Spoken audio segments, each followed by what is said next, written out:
In this video, we want to continue talking about the questions I might ask when I get to heaven. The reason I say might is because I might just be overwhelmed by the glory of heaven that I don't ask any question. But if there will be a Q&A session there, I will look for certain people and ask them questions. One of them in this video will be John Mark.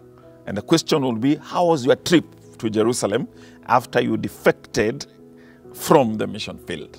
Welcome. The Bible tells us that on the first missionary journey that Paul and Barnabas took, they went with John Mark, who was a cousin to Barnabas. The cousin bit is beside the point. Anyway, this is in Acts 13 from verse 13. It says, now when Paul and his party set sail from Paphos, they came to Perga in Pamphylia, and John, departing from them, returned to Jerusalem. Now, if you read ahead, I believe it is in chapter 15 there, or a little later, when they wanted to go back to visit the churches, Barnabas wanted to take John Mark again. But Paul says, I'm not taking this guy because he departed from the work when we went.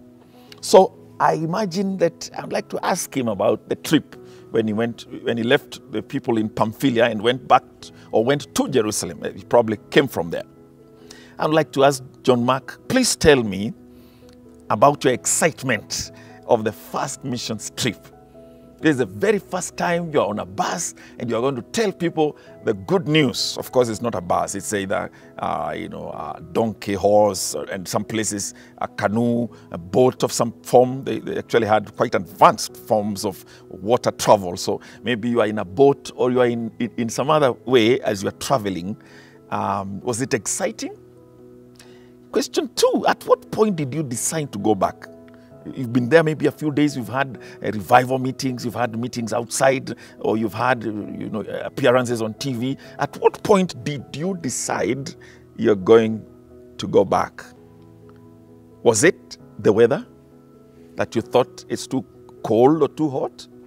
Was it the food that they were offering you there that you didn't like? Was it that you didn't have a lot of money to visit the tourist attractions in that city?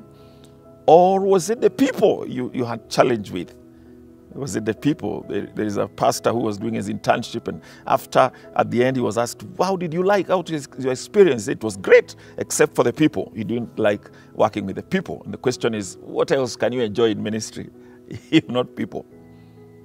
John Mark, tell me, what justification were you giving as you went?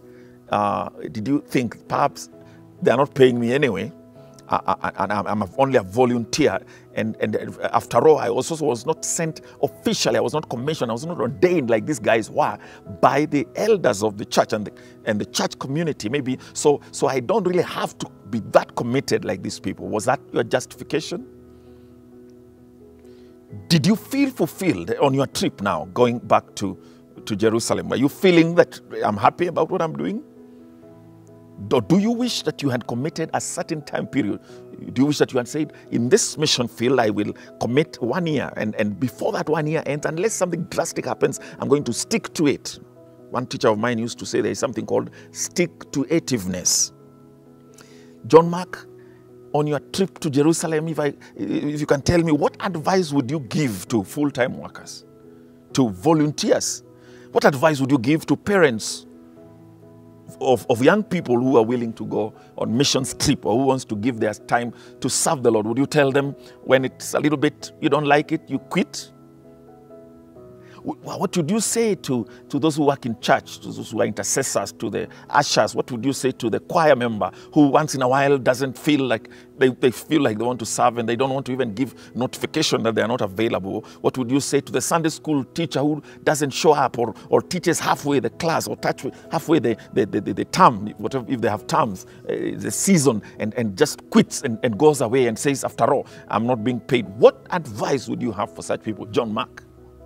Those are the questions I would ask. And I think listening to my questions, you probably should be able to tell which direction he would guide us. Let me just end by saying, don't be a John Mark.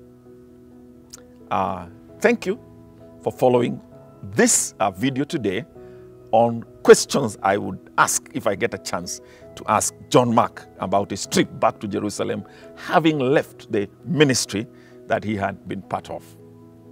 Please share the video. Please like, subscribe, comment. Let us know what you think. And there are several social media platforms. We got Facebook there. You can see YouTube, Instagram. Please just connect with us and we will be glad. And tell us also where you are watching this from. May God bless you. You are watching CITAM Church Online.